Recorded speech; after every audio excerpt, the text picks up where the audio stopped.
തെറ്റ്. അത് ആ തെറ്റാണെങ്കിൽ തെറ്റുകൾ മനസ്സിലാണ് വെച്ച, വേറൊന്നുമില്ല.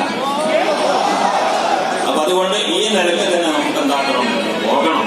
എല്ലാവരെയും ഒത്തുപിടിച്ച് ഒരുമിച്ച് കൂട്ടിക്കൊണ്ട് നമുക്ക് എന്താക്കണം, പോകണം. അല്ലാതിരുന്നാൽ ഈ രാജ്യത്ത് ജനിക്കാൻ പ്രയാസമായിരിക്കും.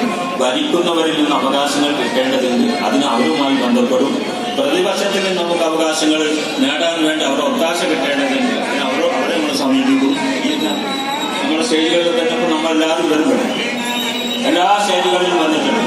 മുഖ്യമന്ത്രി ഉദ്ഘാടനം ചെയ്തു, രമേശ് ഇന്നലെ കൽപ്പറ്റയിൽ ഉദ്ഘാടനം ചെയ്തു. അങ്ങനെ തുടങ്ങിയിട്ട് പല സ്ഥലത്തും വഴക്കുമായിട്ട് നമുക്കൊരു വ്യത്യാസമില്ല. അതാണ് മനസ്സിലാക്കേണ്ടത്.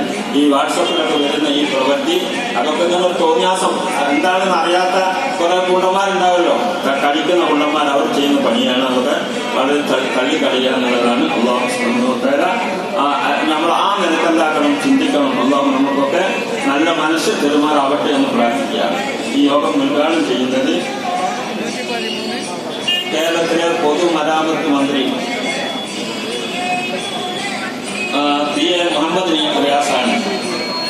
മുഹമ്മദ് റിയാസ് അദ്ദേഹം മന്ത്രിയാണ്, ഇടതുപക്ഷക്കാരനാണ്, കമ്മ്യൂണിസ്റ്റുകാരനാണ്.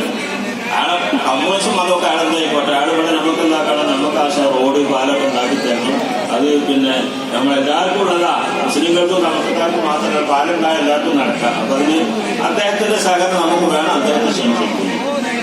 പിന്നെ മുഖ്യാതിഥി ബഹു എൻകെ മുദിയർ, അദ്ദേഹത്തിന് സ്വാഗതം പറയുന്നു. അദ്ദേഹം നമ്മുടെ CH മുഹമ്മദ് കോയ സാഹിബ് നമുക്ക് കൊടുക്കുന്നു. വളരെ വളരെ നല്ല ഒരു ഓർമ്മയാണ് CHന്റെ ഓർമ്മ. നമ്മളെ സംബന്ധിച്ച് സമുദായത്തിനും നാട്ടിനും മതേതരത്തിനും ഒക്കെ വളരെയധികം ജീവൻ അർപ്പിച്ച ഒരു മനുഷ്യനാണ്. അദ്ദേഹത്തിന്റെ മകനും ആ വഴിയിൽ തന്നെ തുടരുന്നതാണ്. അപ്പോൾ ചില അസുഖങ്ങൾ കൊണ്ട് അല്ലാഹു തആല ശിഫയാക്കി കൊടുക്കുമാറാവട്ടെ. വളരെ സിഹത്ത് ആരോഗ്യം നൽകി ഈ സമുദായത്തെയും